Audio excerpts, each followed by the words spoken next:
season of monsoon, month of July and Savan, Lord Shiva's month. Shivalik all around are turning lush green, verdant green. All around there is fascinating greenery and humans are attracted towards the nature. As this is the first week of July, we are celebrating Ban Mahotsava. Ban Mahotsava, festival of forests. So this is also the season of monsoon tree planting.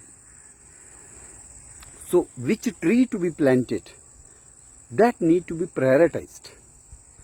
The tree which I am just focusing is very unique, threatened evergreen tree of the Himalayas. Jammu and Kashmir will find in abundance, but it is also found in Afghanistan, Pakistan, Himachal, Uttarakhand, even in northeast, Nepal and even northern Thailand. Tree belongs to boxwood family, that is Buxaceae. The tree is known locally to Jammuites as chikhdi in Dogri and Pahadi language. In Himachal Pradesh, the same tree which we in Jammu are familiar under the name of chikhdi is named as Shamshad. Even we have the celebrity Shamshad Begum. So Shamshad is also the name of ladies. But here I am referring to this particular evergreen bush which grows to a small tree-like structure if it is not lopped or if it is not cut. But it's very slow growing. So slow growing that this about 2-3 feet height is a work of, you can say, the growth extending over 8 to 10 years. So a full-fledged tree which we see sometimes in the wilderness has 60 to 80 years age. And what is unique about this tree,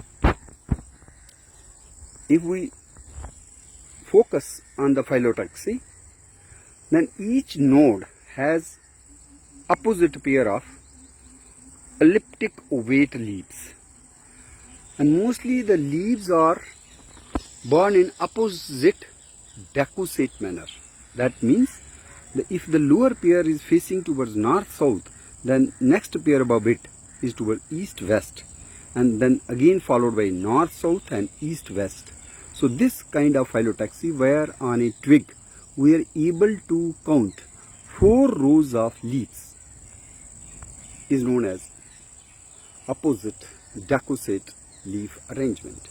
In contrast to opposite decussate phyllotaxy, if we see the leaves are borne in opposite pairs, but they are facing only in 2 directions, either north-south or east-west, then that condition is named as opposite superimposed. So we have distachous type of leaf arrangement, 2 ranked leaf arrangement. Whereas in this shrub, chikhdi or shamshad, we are seeing the 4 rows of the leaves, and leaves are simple, and each leaf is elliptic lanceolate in outline, and in the axils there are some kind of buds. Here is the location where the leaf flowers grows. So flowers in this particular bush, they are monoecious. That means on single tree or shrub, male and female flowers are located. Although they are male flowers are separate and different female flowers are separate, but they are not on different trees, but on the same tree. So this condition is called monoecious. If we find the flowers are borne on two different trees, then condition becomes dioecious, as we find in Melotus philippensis, or we find in Pistacia integerrima or Pistacia vera, the pista. But here we have other condition. So this is evergreen bush which never is seen in without leaves. So leafless condition is never seen in this shrub. And this is the tree of temperate areas where there is a snow. But humans, if take efforts and if they have the zeal and enthusiasm to grow plants, they can be grown even outside the natural zone or natural habitat. So this tree, which in botany is named as Buxus wallichiana, in honor of Nathaniel Wallich, botanist, this is called a Himalayan box Buddha tree or a Himalayan box tree, locally called as chikhdi. This tree, since it is threatened and its wood is prized for woodwork, fine carving, ternary work, we have the churners, we have the combs. Its wood is so good that it is prized wood for the artisans, especially in Shahdara Sharif, Rajouri area, where local artisans, they have skill to innovate various articles out of the wood of chikhdi. So chikhdi wood is in great demand in Jammu and Kashmir. In Budal area also, there are local artisans who undertake the woodwork and provide us the finished articles like musical instruments, the spoons, ladles, hair combs, especially lady combs, even with a provision of oil inside that wooden comb. But this particular tree is declining in the Himalayas because of habitat destruction or habitat modification. Road construction is one, and regeneration is good, but recruitment is poor. And even in forest nurseries, not much work has been done, as this is slow growing and it takes about 4 or 5 years for the nursery stock to be of that height where it can be taken and transplanted, or it is used in Van Mahotsava, the tree planting program.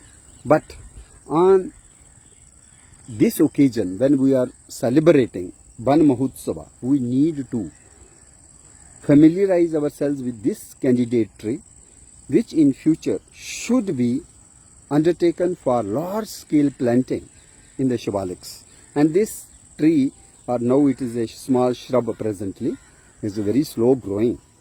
It is growing inside the Botanical Garden, University of Jammu, which is not the ideal zone, but despite that, Botanical Garden is a location for the conservation of germplasm.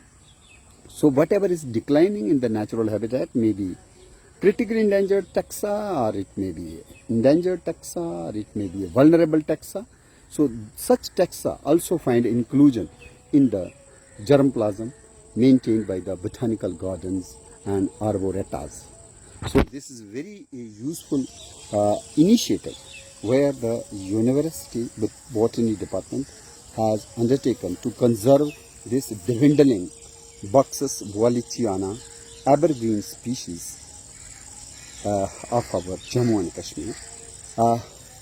Outside Jammu city, we are able to see this plant in Panchari Landar area, Samna Banj area, also in Budal area.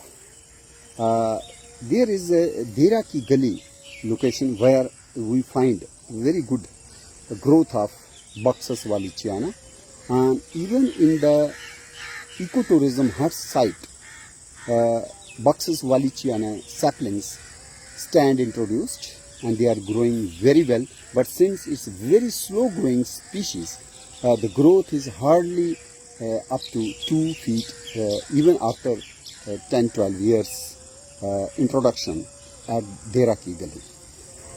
In Kashmir Mughal gardens, we find another Buxus, Walichiana, where the leaves are more shining. Here leaves are not that shining, they are dull green. But if we look at the foliage of Buxus sempervirens, which is called as common boxwood, which stands introduced in the Mughal gardens of Kashmir as a evergreen hedge, the leaves are shining green. They are brilliantly green. So this one distinguishing character distinguishes the two species, Buxus Walichiana, dull green leaves, and Buxus sempervirens, the lush green or brilliant green leaves. Another feature which distinguishes the two species is the tip of the leaf apex. Here leaf apex is blunt. It may be acute, but it is not emarginate. It is not bifid, or it is not at the apex. You don't find any kind of mark. So it is a round in this case. But in sempervirens, there is a notch. At the apex of each leaf, there is a distinct notch.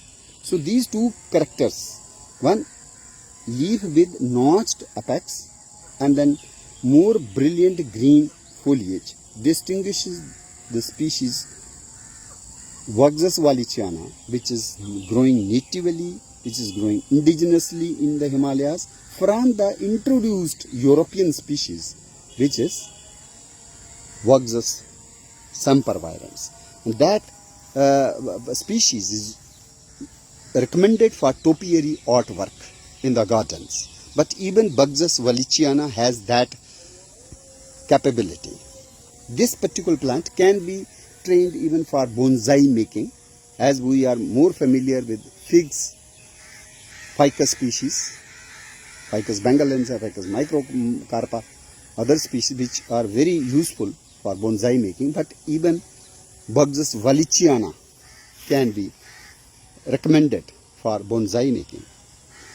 The fruits are capsule and they are trigonous, and in this species we have seen the even cuttings can be taken for the propagation, but even that results are not promising, so it is not reached easily even through cutting.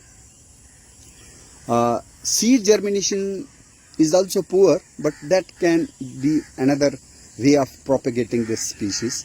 Seeds are they need to be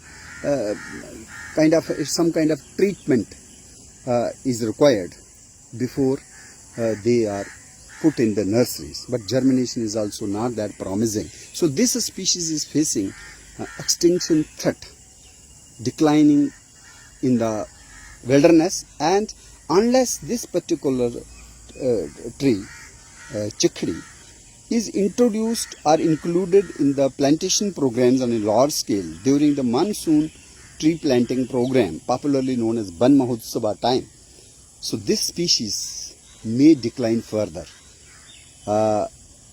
Shrikar Pant, head of the department biodiversity studies in Baba Ghulam Shah Basha University, has done excellent research work on Buxus Walichiana, and his paper available online that can be referred to carry out any kind of further research on the reproductive biology of this declining Himalayan tree species, which many of us may have heard the name chikhdi, but they are not able to identify in the field.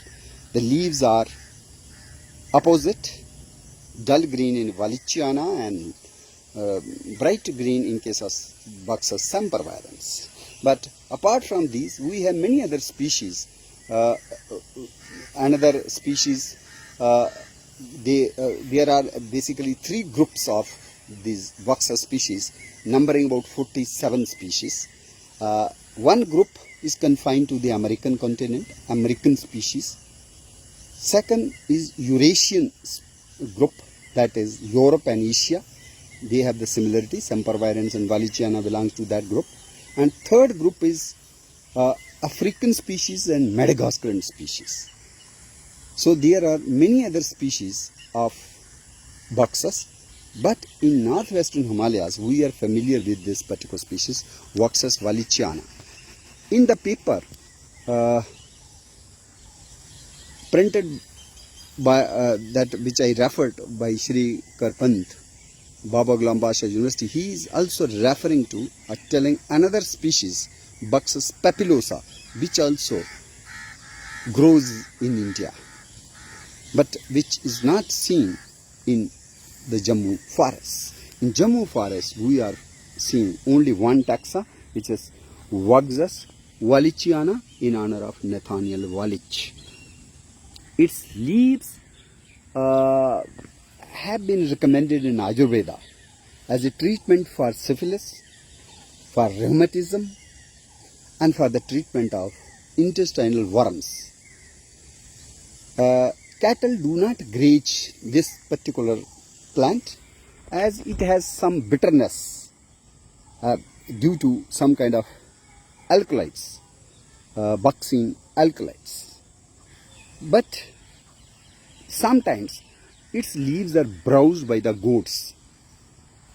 Other cattle do not touch this bush, shrub or small tree, but this goat can browse the young foliage of Buxus wallichiana.